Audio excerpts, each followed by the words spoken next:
Good morning, everyone. I'm Steve Barker, and this is Sunday morning Fellowship of Spirits, Sunday morning service. I'm standing in for Ron Holloway, who is in Santa Fe doing performing a Masonic ceremony right now.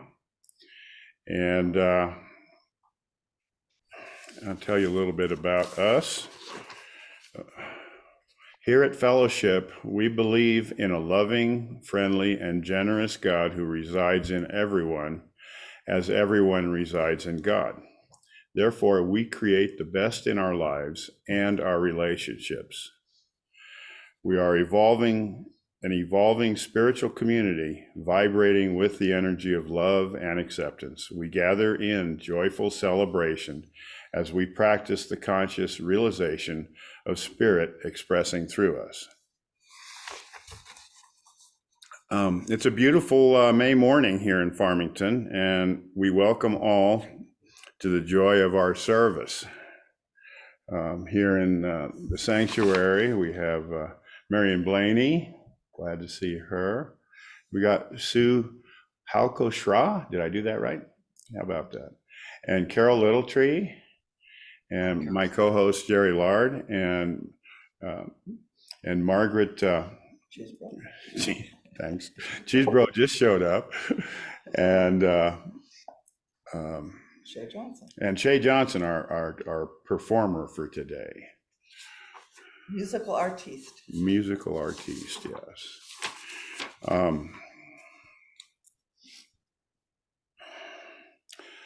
Today, the musician is our own very talented Shay Johnson, and our speaker is our friend and long-distance minister, the wondrous Mark Wolf. So I think I will read I lost the page, darn it. No, there it is. Okay. I'll do the opening prayer here. Oh, wait, no, Shay should go first. If we're following the schedule here. So please, Shay. She is going to do the prelude, and it's Just as Long as I Have Breath by Alicia Carpenter, played by Shay Johnson. Let's see if this works.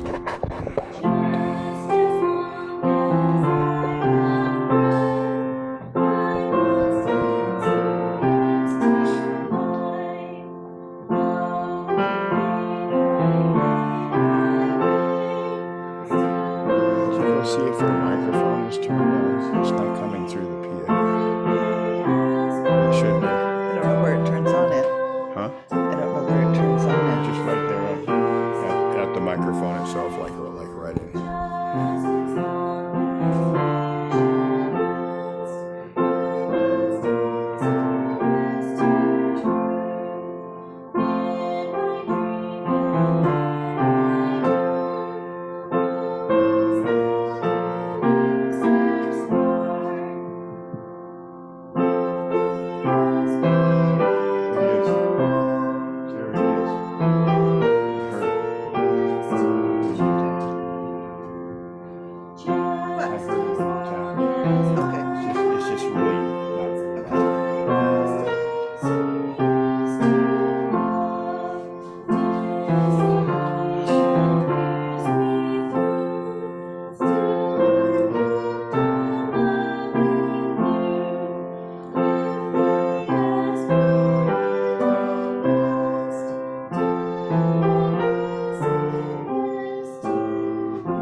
Thank you, Shay.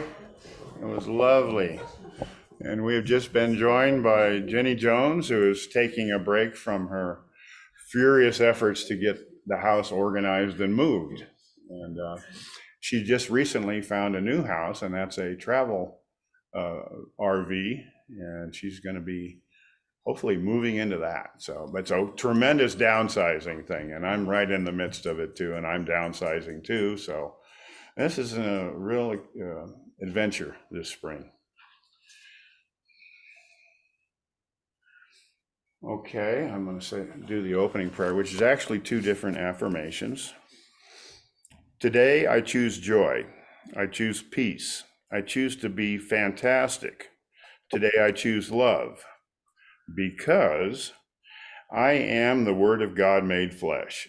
I speak my word from a place of clarity and passion. My word is creative, and so it is. So it is. Okay, now is our reflection moment. Shay has another song. I Oh, think. wait, Jay first. Kind of new at this, folks. Let me see your thing there for a minute. So, can you all And your hear me? pen. Okay. We're doing number 122 in the grand hymnal. Love is the answer. Yeah, pull that mic closer to you. Okay. There you go. Now we hear your voice. You mark them off as you go down, you'll know where you are.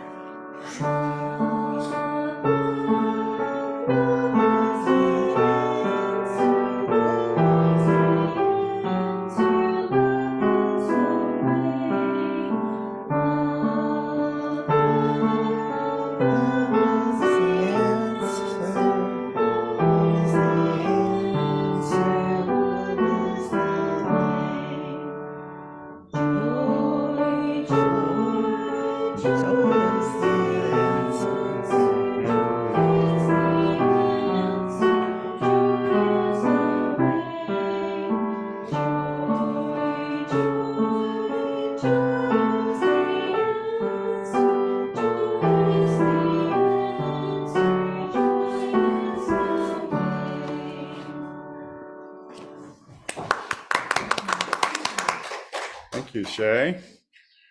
And Now you can do your reflective moment. yes, well, I'm just going to say we just been joined by the Little Trees and Bill. I understand.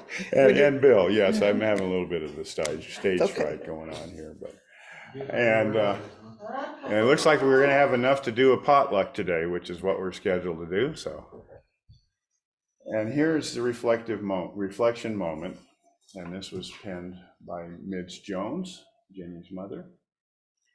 Love produces a flow of energy that I now feel. I love others more than ever, and I feel privileged to be here.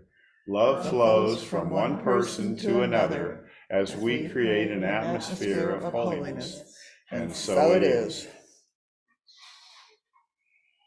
Okay, who is doing the spiritual reading today? First Sunday of the month. Is it you, Jenny? Ron? He's not here. Oh, you forgot to tell somebody. Uh-huh. I wonder if anybody else is Just a minute. willing I'll to go try. find something. Oh, Jerry's coming to our rescue, so this is great. Do you want to switch and do the next song? A reflective moment, huh? No, not a reflective moment. What is it called? The Spiritual reading. Spiritual Well, I don't know reading. how spiritual these are, but Uh-huh. okay. This is from Wayne Dyer, The Power of Intention.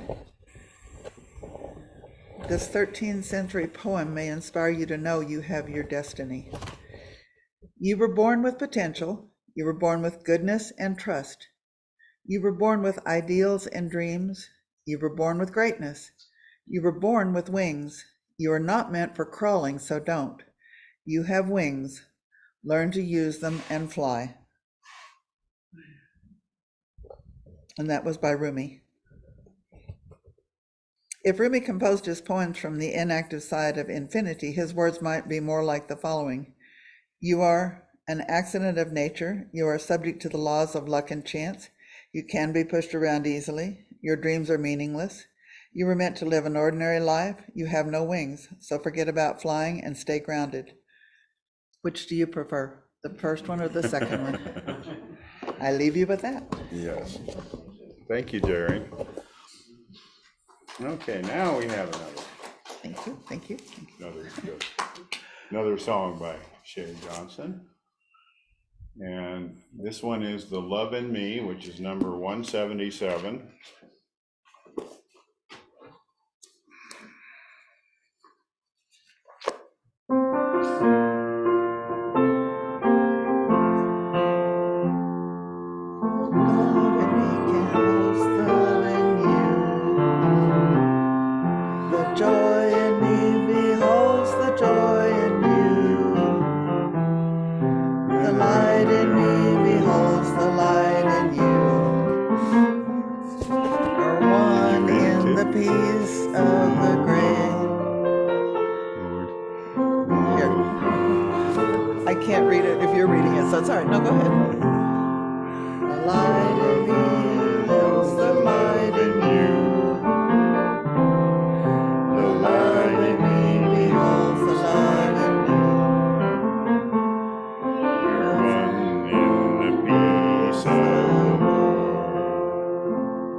She has such a pretty voice.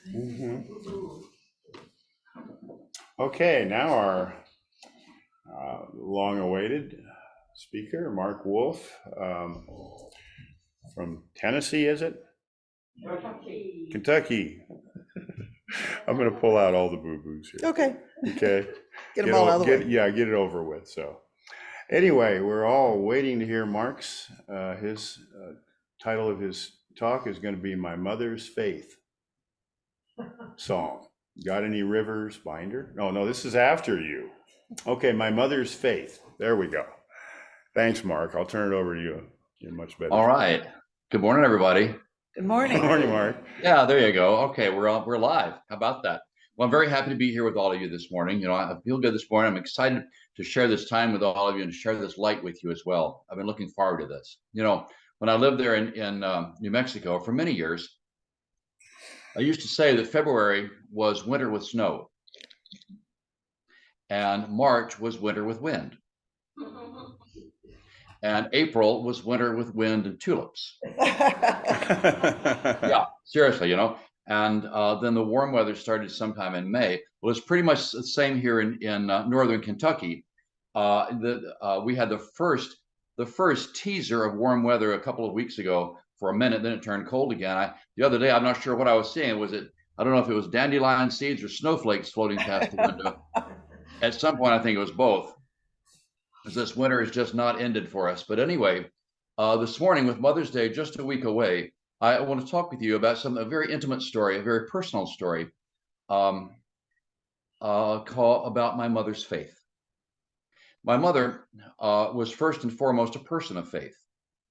And yet to understand her faith, you have to understand a little about her. And to understand a little about my mother, you have to understand something about her father. And now this suddenly takes us rather far back in time, because my grandfather was born in 1882. My grandfather's name was Stuart Hill, and that's the reason why my middle name is Stuart.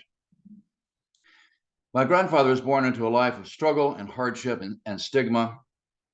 You see, his own mother gave him up for adoption when he was born because, well, she and his father were not exactly married. Actually, they were barely acquainted. And so my grandfather was born with that stigma of what they used to call illegitimacy. And in addition to that, he was born with cataracts. Wow. And so he lived his life nearly blind. My grandfather was a coal miner, like everybody in that small coal mining town.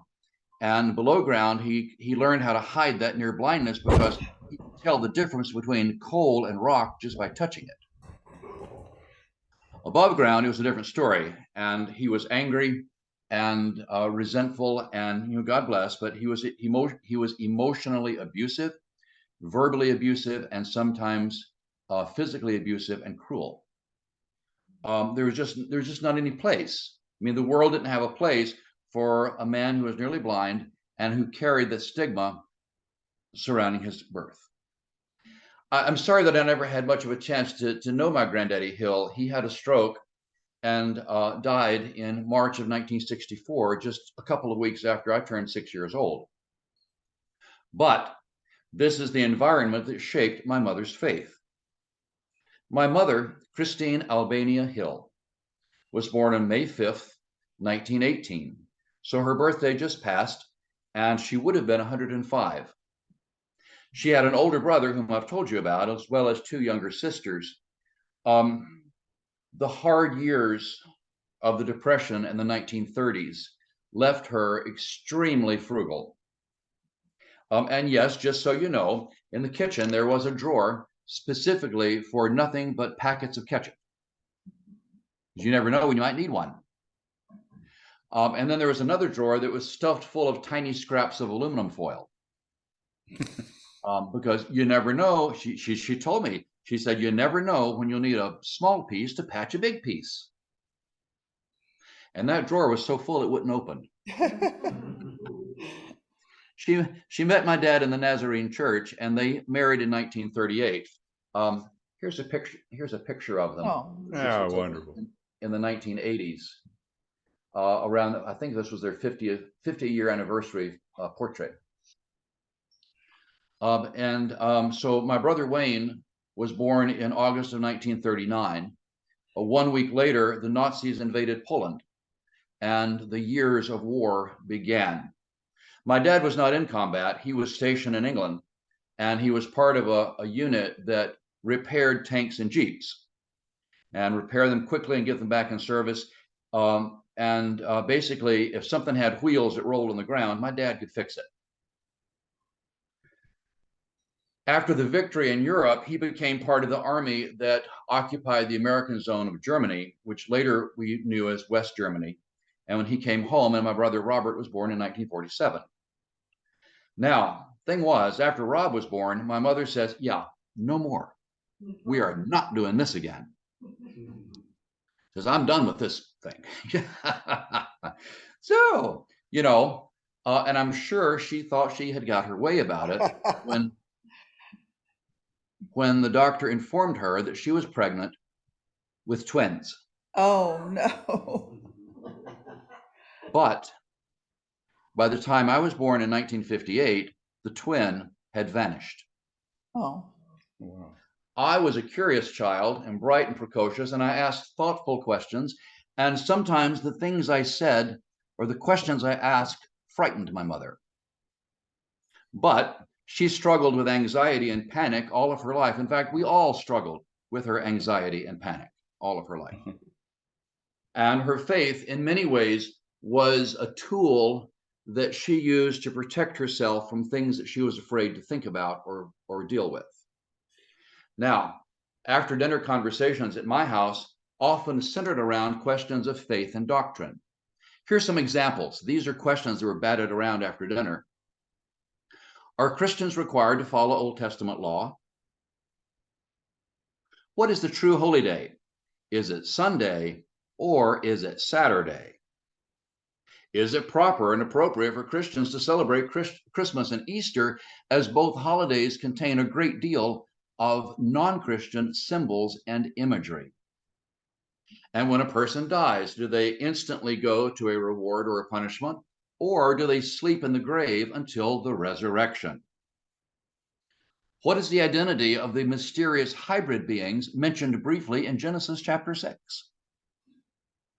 These are some of the questions that were knocked around after dinner, but these after dinner conversations always ended with shouting and name calling and insulting. Oh. But you see, my mother, like her father before her, was emotionally and verbally abusive and often cruel. Well, I had questions of my own. I have to tell you this. We'd be out driving and we would pass a church, and I would say, what's that church? What do people do in there? Well, what do they believe?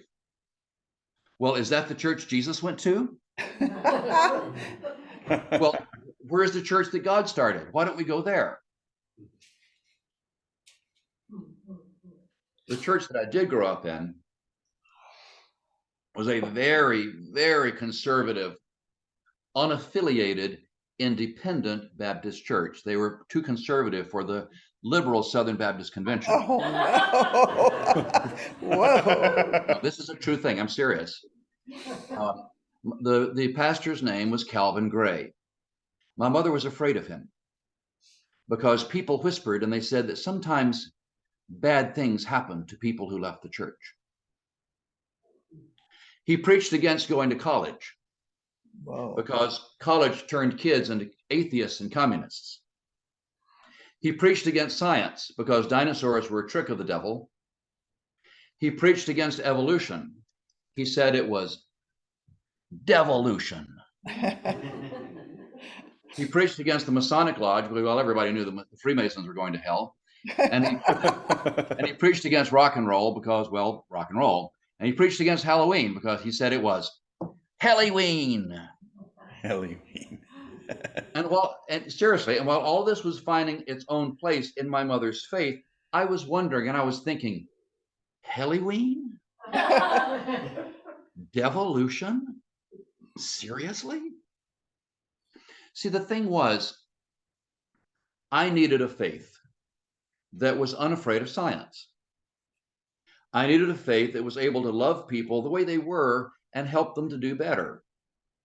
I needed a faith that was going to teach me with wonder and awe without insulting people who believed differently. And this was about the time that my path of faith and my mother's faith began to part company. You see, I needed dinosaurs. I needed astronomy. I needed physics. I needed evolution and psychology and the secrets of the subconscious. I needed to understand the secret teachings of the masters of the Far East. Okay. But mostly I had a need for a faith that had room for all of that and more. A faith not threatened by science, but enhanced by it. A faith not owned like the exclusive property of the church on the corner, but I needed a faith that was big enough to embrace everybody, even if they imagined God in a different way from the way I imagined God. I needed something that would satisfy my mind as well as speak to my heart, but that was not my mother's faith. Now, in spite of all the questions that were argued about over the dinner table, first and foremost, as we say, my mother's faith did not have room for questions. It was a faith that could not be questioned. And if confronted with a question, my mother would simply respond, Christ died on the cross, rose on the third day, and that's all we need to know. Period. But I have to tell you this. I have to tell you this. This is how she'd say it. She'd look both ways. And she'd whisper, she'd say, Christ died on the cross, rose on the third day.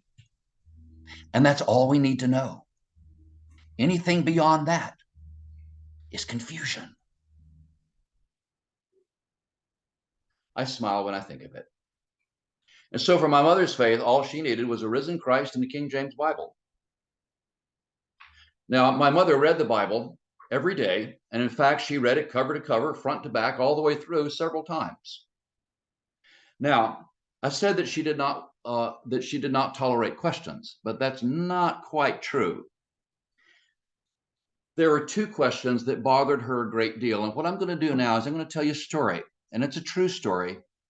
It's a true story that I shared with my daughter a couple of months ago, but other than my daughter and me, until this morning, nobody knows this story. So everybody who was there is gone now. It was the early 1970s. Well, that's enough of a story in and of itself, you know, the 70s. Seriously, you know.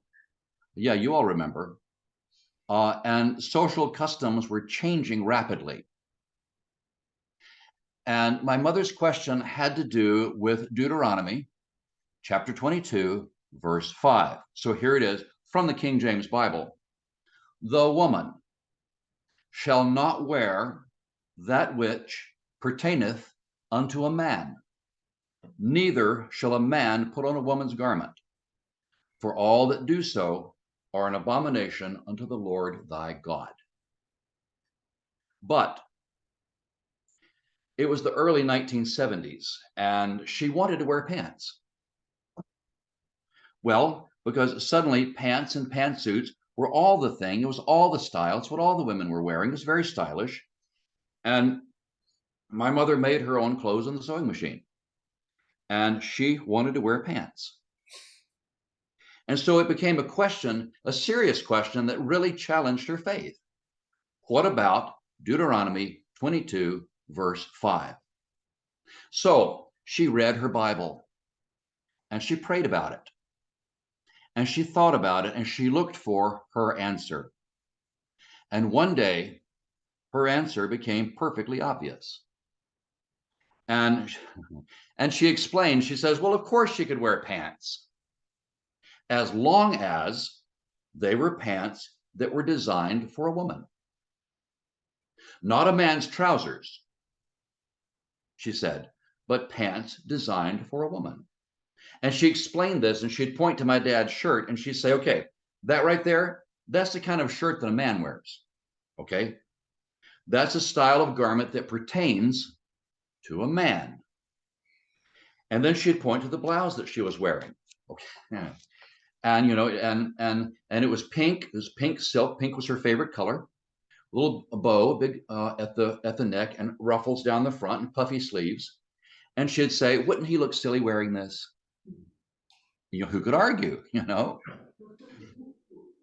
And then she would say, "Well, it's the same thing with pants." She says, "He's wearing pants that are made for a man. I'm wearing pants that are made for a woman." And so for my mother's faith, the question was settled, and she had her answer.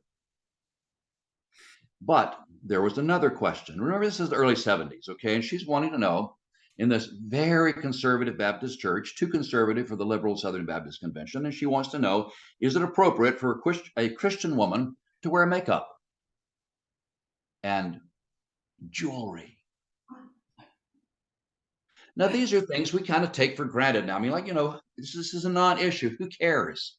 Let's move on from this. But for my mother's faith in the early 70s, this was a really big deal and a troubling question, a challenge to her faith. And so she prayed and she looked for an answer. She looked for her answer. And yet, when she looked in the Bible, this is what she found. And we're looking at 1 Timothy, which is toward the end of the New Testament. We're looking at 1 Timothy chapter 2, verses 8 through 10. It says, "Women should adorn themselves in respectable apparel with modesty and self-control, and not with braided hair and gold or pearls." And in 1 Peter chapter 3, verse 3, "Do not let your adornment be external, such as braiding the hair and putting on gold jewelry." And so this was a real question for her, and she wanted to find the right answer. As a Christian woman, a believer in the New Testament, after prayer and careful thought, she found her answer. And she decided that the answer was simply moderation. Moderation in all things. So she would wear makeup, but she would do it in moderation. Would she wear lipstick? Yes, but a subtle shade. I mean, you know, not the bright ruby red lips that some women wear. Would she wear eyeshadow? Yes, but again, a subtle shade, not, you know, not bright green and purple and aqua. I mean, it's the 70s, okay? A little blush? Yes. But my mother worked hard. She really did. She worked hard to choose makeup and wear her makeup in a way that looked like she wasn't wearing makeup at all. In other words, moderation. And she would wear a wristwatch, a bracelet, and perhaps a brooch or other piece of jewelry, because her answer was in moderation. And she'd visit the beauty shop. I mean, you know, the beauty back in the day, okay, back then it was called the beauty shop. And she would get her hair done, and she enjoyed doing that.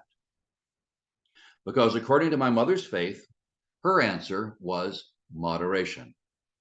But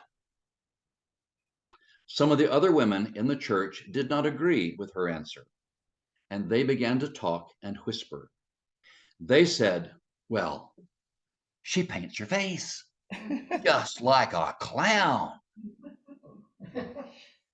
And she started wearing pants, men's clothes.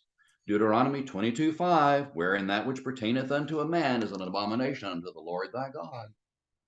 And we know what was said, okay? We know what was said. We know what was whispered. We know the gossip. We know the shock and the scandal, okay? Because my mother's sister was right there, and she told us what was going on. But in the end, the women in the church put it to a vote, and they voted to expel my mother from their church. He went on, and it did not bother her faith, nor did it it didn't bother her answers. And she went on and found another conservative Baptist church that really appreciated what she had to offer. But nobody challenged my mother's faith more than I did. Okay, just so you know, because I was asking questions, and I was looking at science, and I was reading books, and I was listening to rock and roll, and she wanted me to stop all of that. Just stop that. Because Christ died on the cross. What was the third day? And that's all we need to know. And anything beyond that is confusion. I challenged my mother's faith, and I never meant to. I never meant to. But we'll tell that story another day. Oh, So you have to ask me back. Instead, we're going to leave the early 1970s and that very conservative Baptist church, and we're going to fast forward, or I guess now we skip ahead, right? About 30 years. And I was living up in Durango. I visited my parents, and they're living in West Georgia, and I visited them in May of 1998 for my mother's 80th birthday. I was there again in the late summer of 2000, again in 2002, but when I was there in the spring of 2003, something had changed. Something wasn't okay with my mother, and whatever it was, she was not going to talk about it. We all sensed it, but my dad didn't know. My mother's sister didn't know. The doctor didn't know. Nobody knew the secret. But still we knew something was wrong.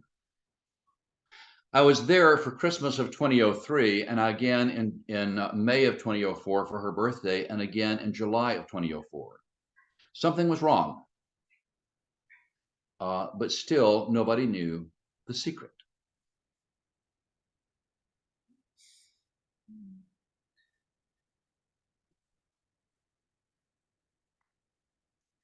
Right after Christmas of 2004, my mother called.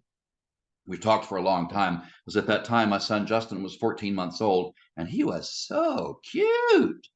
He's still right handsome, but he was such a cute child with his smile that would just light up the room. So we had a lot to talk about, and finally she said, "I love you. Goodbye."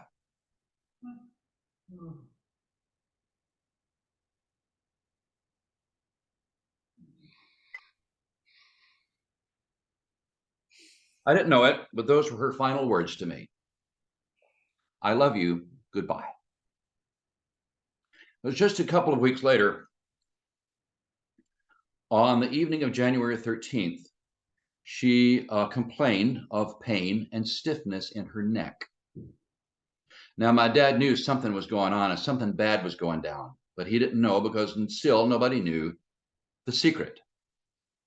Finally, after midnight, she asked him to get her a wet washcloth and a Tylenol. It was 3 o'clock in the morning on January 14th, and she relaxed into the recliner and fell asleep. My dad was relieved because he was exhausted. Something had been going on, and she would not allow him to call the doctor or the ambulance or anything.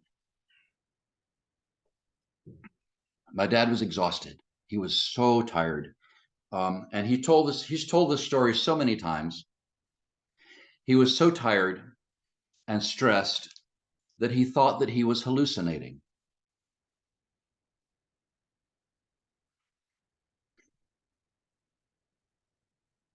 So as my mother relaxed and settled into the armchair about 3 o'clock in the morning, a ball of light appeared at the window on the far side of the room. The ball of light was pink, but it shimmered with blue and purple. It paused briefly in the window and then moved quickly through the room toward where my mother sat in her recliner. My dad was, I don't know, he was sort of knocked out. He was sort of knocked unconscious as the light moved through the room, and he fell into a very deep sleep. And he didn't know anything then again until he woke up in the morning on the sofa. And he woke up, but he could not wake up my mother. The paramedics came, then the police came, then the county coroner came.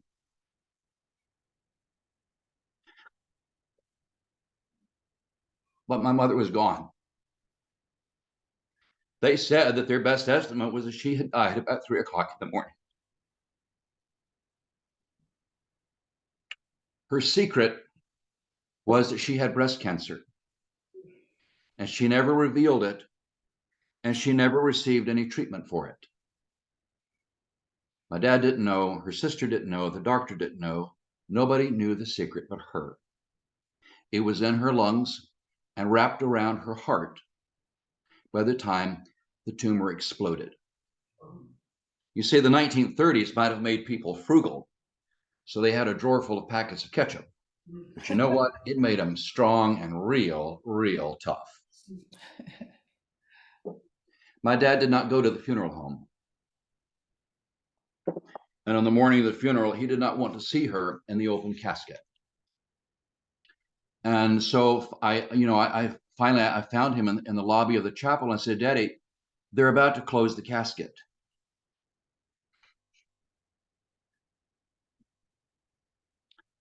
I'll walk with you if you want to go and see her, but we have to do it. But we have to do it now because there'll never be another chance.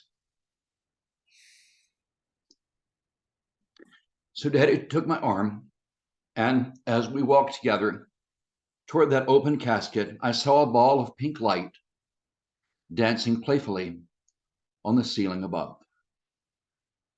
Now, this morning's message is a simple message because my mother's faith was a simple faith. Christ died on the cross, rose again the third day, and that's all we need to know. But I needed more. I needed a faith that had room for dinosaurs and subatomic particles and biological evolution and the Big Bang. And I needed a kind of faith that would delight in new discoveries, because each new discovery, whether it's a new planet or it's a new fossil or it's a new galaxy or it's a new whatever, every new discovery tells us more about the mind and the heart of God, who created so much more than we can imagine and then casually turned it over to us. See, that's what excites me.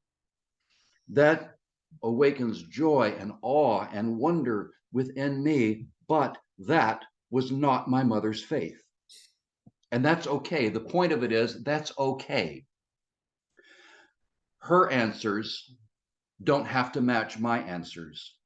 And her path doesn't have to match mine. And your path doesn't have to be the same as mine, nor your answers the same as mine. My mother's faith valued moderation, and I value moderation. And I tell my son and daughter, and I say, look, anything short of arsenic, generally speaking, is okay in moderation.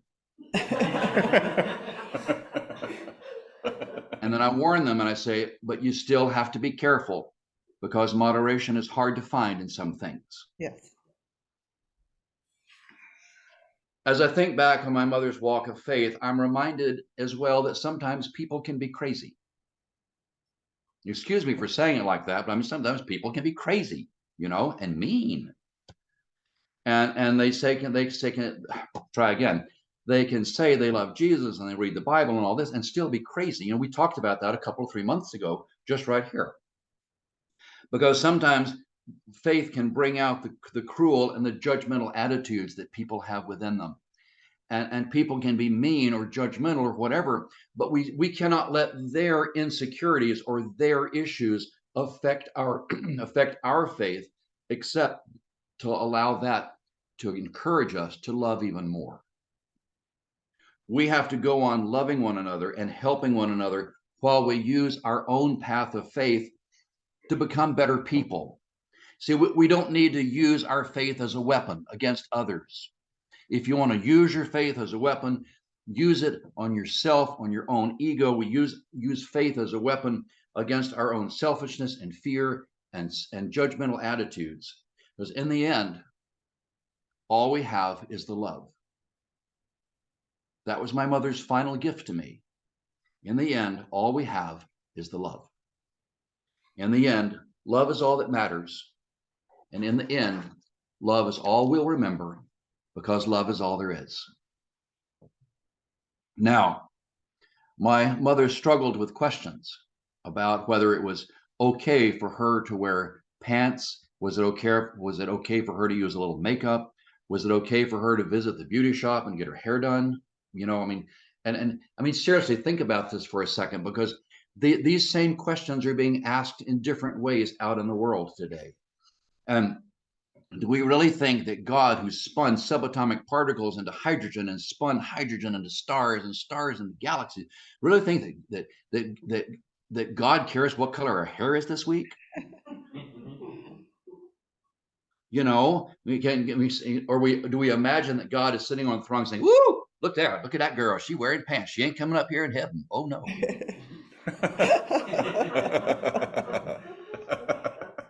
I mean, seriously, there are more important things. We need to ask our own questions, wrestle with our own questions. Did we love? Yes or no? Did we forgive? Yes or no? Did we pray for one another? Yes or no? Did we help? Did we share? Yes or no? Did we go out of our way? Did we make ourselves uncomfortable? Did we get out of our own comfort zone in order to help someone else's path be a little easier? Yes or no? These are simple questions, but these are simple questions that we will be asked. So we need to ask these questions of ourselves now. Simple questions reflecting my mother's simple faith. But in the end, all we have is the love. And in the end, that's all we're going to take with us. In the end, that's all there is, because all there is God, and God is love.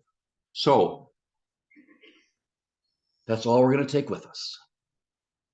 And because of that, we have to love like it's all we got. Love like it's all we are. Because one day it will be. This morning, a simple message reflecting my mother's faith. Thank you all. Steve, back to you.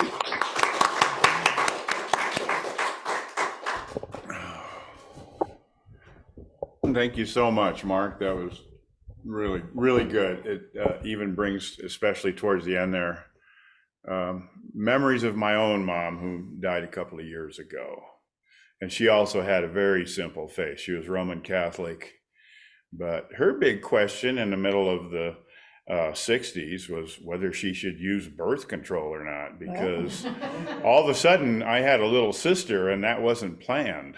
So, but she was also very liberal in spirit, like your mom. So thank you very much. Any comments from the peanut gallery here? Anybody want to? Looks like the church within triumph. There you go. Thank you, Marion. Thank you, Marion. Uh-huh.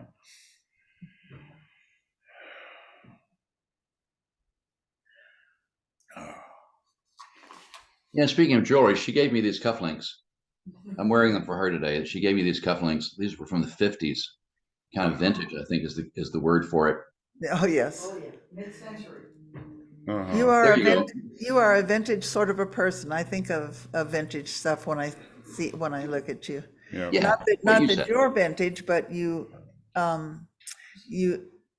exhibit it, and you know, that sort of a persona, and I love that about you. Well, Mhm. thank you. I think it's the bow tie. No, it's Definitely a 60s thing or 50s. Mhm. but you know, talking about your mother and remembering some of our mothers that we've had here, Annie and Jenny's mother, Midge, and Yes. different ones, you know, they all had a different version of spirituality. And it's interesting to find somebody like your mother who's, you know, who's very, like you said, more strict than the liberal Baptists. You Right. know, that her requirements were pretty put in a box. They had boundaries. And, you know, a lot of people nowadays, they don't have boundaries. And I think that's one reason why the churches are suffering, is because people like the boundaries. And so they're, you know, they're looking for them. They're just looking for the boundaries that suit them. But Mhm. Mark's mother always looked for new answers. Yeah, and Marion said your mother always looked for new answers, and that's kind of nice, that she questioned something that could be adapted in her mind, and that she found her own adaptation, and I think that's neat. That's what we all need to do. Well, it is, and it's kind of the point. And once she found her answers, I mean, that was it. There are no more questions now. We found what we're looking for. She believed that as a Christian woman, that she was not bound by the restrictions of Old Testament law, but rather she believed that she had a freedom within Jesus Christ to seek out and find answers that were right for her. Right. That was the freedom that Jesus afforded to her. I think that's very important, It is. that we all recognize that freedom, because we do all have it. We do. And thank you so much. You are such a blessing to us. You are. You are. You Can't, are wonderful. can't wait for you to be visiting us here. Yeah, seriously. Me too. Mm-hmm.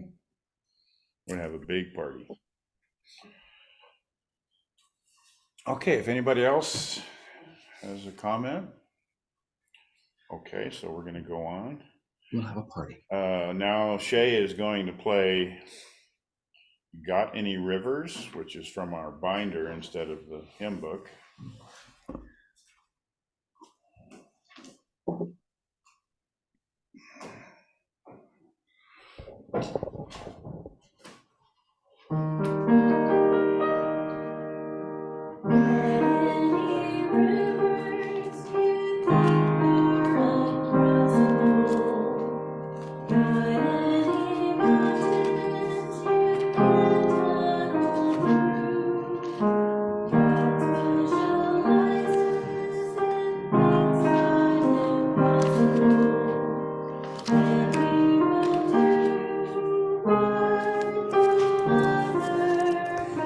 You have a better voice than I do. Oh, thank you.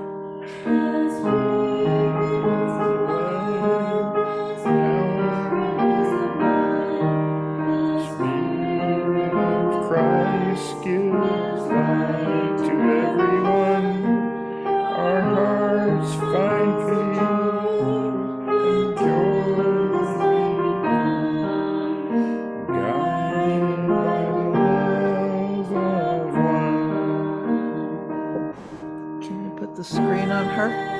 I did. No, the TV screen isn't. Let's see how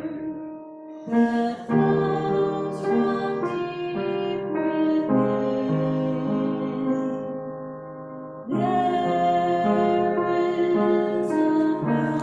You know the easy way to do it? Just double click on the image. and See, I keep trying to align. Can't tell him just straight. do this drop down.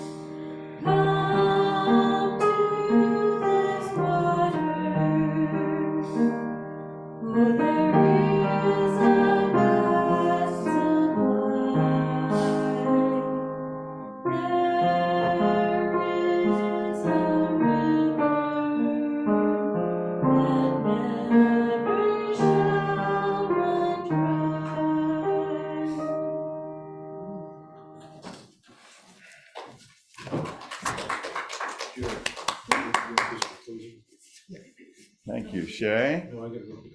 Lovely.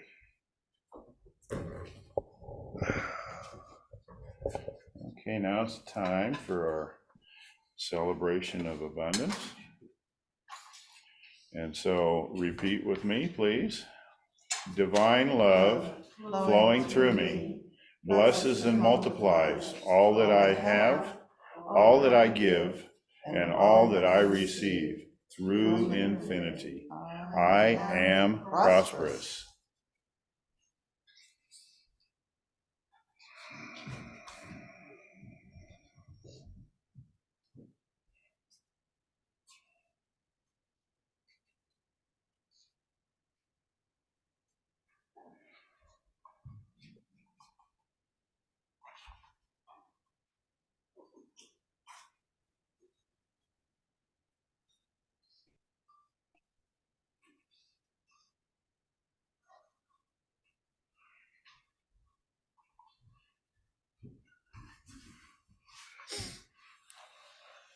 Thank you, Jerry.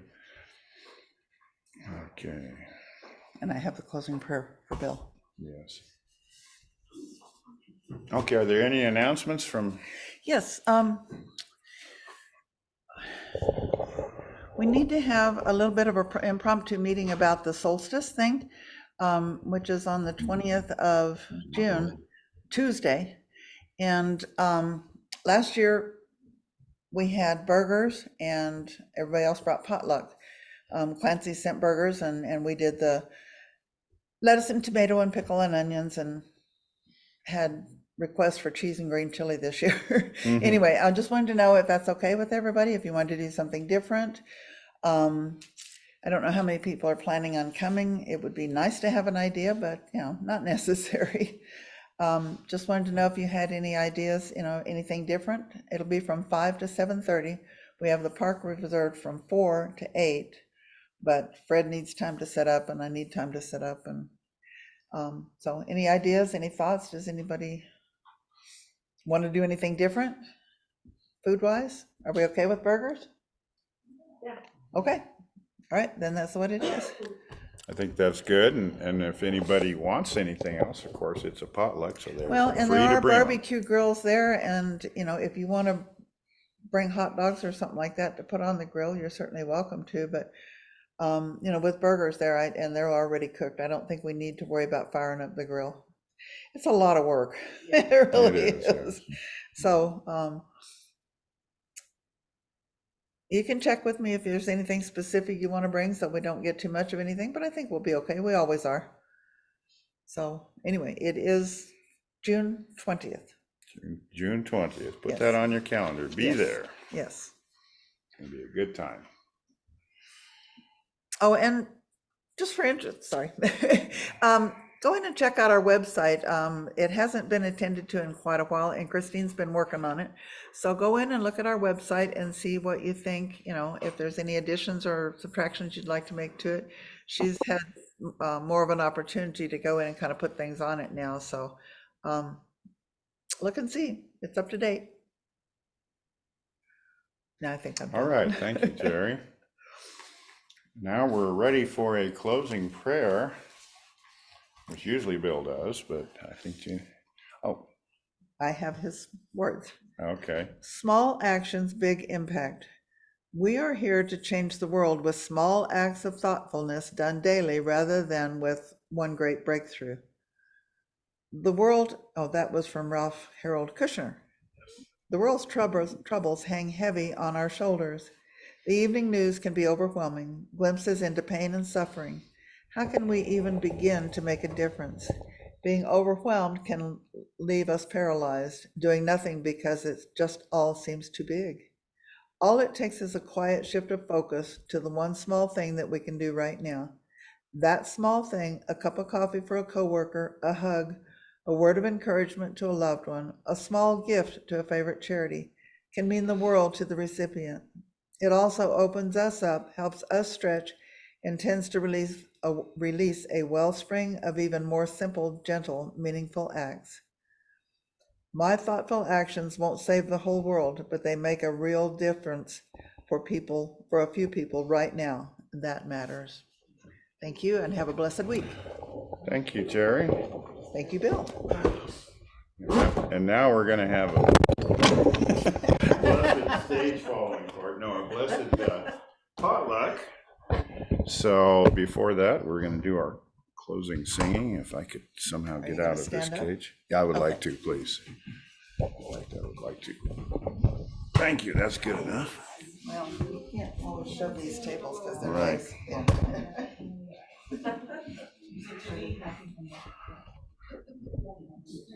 I think you shut it off. No, Oh, there it is, okay. Did you end your? I don't know what I did. But. Are you still recording? We got, it says it's still, we're still Yes. recording. Okay. It has a few questions popping up there. That's what today's all about. Uh-huh. God God bless America, land one that I love. Stand beside her and guide her through the night with the light from above. From the mountains to the prairies, to the oceans white with foam. God bless America, my home, sweet home.